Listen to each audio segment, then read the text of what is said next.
দরকার। আসসালামু আলাইকুম প্রিয় দর্শক, আপনারা দেখতে পাচ্ছেন যে সভাপতি ডাকসুর সাবেক বিপি জনাব নুরুল হক নূর ভাইয়ের নির্বাচনী আসন পটুয়াখালী 3-এর তার নিজ উপজেলা গলাচিপা উপজেলার কলাগাছিয়া ইউনিয়নে একটি পথসভা ছিল। সেই পথসভা আজকে রাত্রে হওয়ার পরেও রাত্রে শীতের রাত্রে আপনারা দেখতে পাচ্ছেন যে কিভাবে জনতা আজকের এই মাদ্রাসাটির অবস্থা দেখেন, ঘুরে ঘুরে দেখাচ্ছি একদম জরাজীর্ণ ভবন। এখানে ভবনের অত্যন্ত দরকার। ছেলেমেয়েরা কি অবস্থায় থাকে আপনি দেখবেন যে মাঠ যে এখানে বসে মাঠের যে আশেপাশে হাফেজি মাদ্রাসাটা আছে কিভাবে লোকজন করুণ অবস্থা। উপস্থিত হয়ে আমি এইদিকে আপনার দৃষ্টি আকর্ষণ করছি শোনার জন্য উপস্থিত হয়েছে। আপনি আপনারা দেখতে পাচ্ছেন এই কলাগাছিয়ার জন্য একটু ভিন্নভাবে দৃষ্টি দেবেন। এছাড়াও আছে নদী ভাঙন। এখানে যে আমি একটি বিষয় আমার মনে পড়ে, ছোট ছোট বাচ্চারাও বিপিন ভাইকে দেখার জন্য উপস্থিত হয়েছে। এই তরমুজ পরিবহনে কি ভোগান্তি হয় আপনি নিশ্চয়ই অবগত আছেন। তারপর কিছু স্মরণ করিয়ে দিতে চাই, যেখানে এই একটি তরমুজ পরিবহনের জন্য 4-5টা সেক্টর পরিবহন পাস করতে হয়। মাঝখানে সিন্ডিকেট দিয়ে চাঁদা দিয়ে এরপরে এটা বিক্রি করতে হয়। দেখছেন আপনারা ন্যায্য মূল্য থেকে বঞ্চিত হয় চাতক পাখির মতো তাকিয়ে এখানে যে উৎপাদিত ধান তাও কিন্তু ন্যায্য মূল্য পায় না। আপনি এই কলাগাছিয়াবাসীর জন্য যোগাযোগ ব্যবস্থার একটা ভালো ব্যবস্থা করবেন এই আশা রাখছি।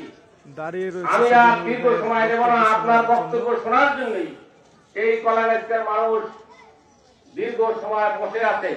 আমি সবাইকে ধন্যবাদ দিচ্ছি। আসসালামু আলাইকুম। ধন্যবাদ হাফিজুর রহমান মাস্টারকে তার গুরুত্বপূর্ণ বক্তব্য রাখার জন্য। এ পর্যায়ে আমাদের মাঝে বক্তব্য রাখবেন, যার জন্য সেই দুপুর থেকে রাত্র নিশার পর্যন্ত আপনারা অপেক্ষা করছেন, যার কথা শোনার জন্য এই কলাগাছিয়ার আনাচে কানাচে থেকে সবাই হুমড়ি খেয়ে পড়েছেন। টেকনাফ থেকে তেতুলিয়া, রূপসা থেকে পাথুরিয়া, সারা বাংলার হৃদয়ের স্পন্দন ডাকসুর সাবেক ভিপি, এই দক্ষিণ বাংলার কৃতি সন্তান, এই জুলাই অভ্যুত্থানের মহানায়ক, আমার প্রাণ প্রিয় নেতা বাংলাদেশ জনতা পরিষদের সম্মানিত সভাপতি জনাব নুরুল হক নূর। নূর ভাইয়ের বক্তব্য সারা বাংলাদেশে কোন নেতা আছে? বাংলাদেশে কোন বড় বড় নেতা আছে? পরিষদের কোন নেতা আছে? বিপ্লবী কোন নেতা আছে? বাসিন্দার কোন নেতা আছে? গরিব দুঃখী মানুষের কোন নেতা আছে? সেই নেতা সারা বাংলাদেশে সবার আগে সংসদে পরিষদে এটা একটু বাইকটা একটু উৎসব করেন। হ্যাঁ,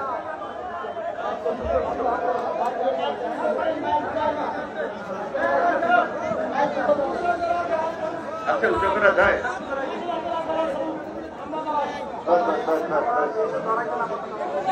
এইখানে যারা আছে আপনার একটু সরে দেন।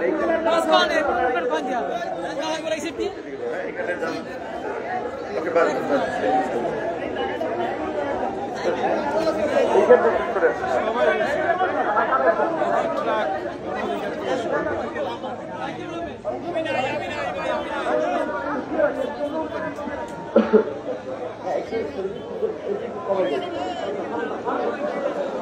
বিসমিল্লাহির রহমানির রহিম।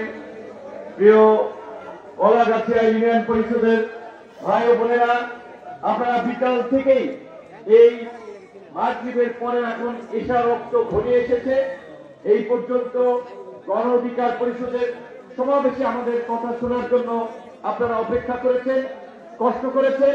এই জন্য আপনাদেরকে আমরা অন্তরের অন্তঃস্থল থেকে আন্তরিক শুভেচ্ছা, অভিনন্দন এবং সালাম জানাচ্ছি। আসসালামু আলাইকুম। অন্যান্য ধর্মের ভাই বোনদের প্রতি শুভেচ্ছা আদাব জানাচ্ছি।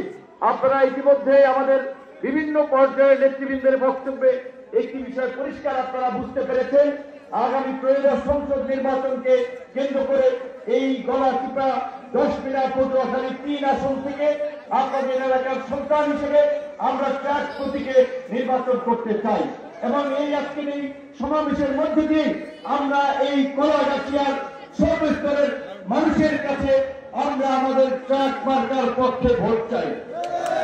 আজকে আমাদের এই জনপদ থেকে আর অনেকেই নির্বাচন করবে এটা স্বাভাবিক, কিন্তু আমি আপনাদেরকে একটি কথা বলতে চাই।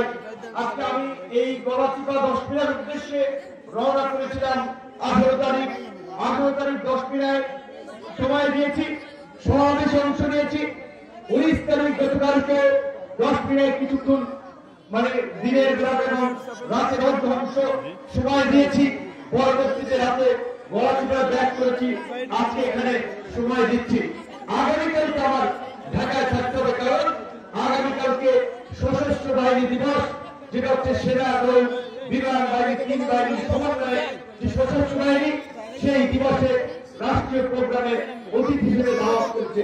পরের দিন শনিবার 22 তারিখে দুটো প্রোগ্রাম রয়েছে, একটি হচ্ছে ওই শাস্তিদার নেসারাবাদের আলোচনার উদ্যোগে একটি জাতীয় সংলাপ অনুষ্ঠিত হবে আগামী জাতীয় নির্বাচনকে কেন্দ্র করে, এবং একই সাথে এইখানে ভুটানের প্রধানমন্ত্রী আসতেছে আমাদের দেশে, তার সম্মানে প্রধান উপদেষ্টা একটি ডিনারের আয়োজন করেছে 22 তারিখ, সেখানেও দাওয়াত করেছে। কাজী ওইখানে আমার করে যেতে হবে।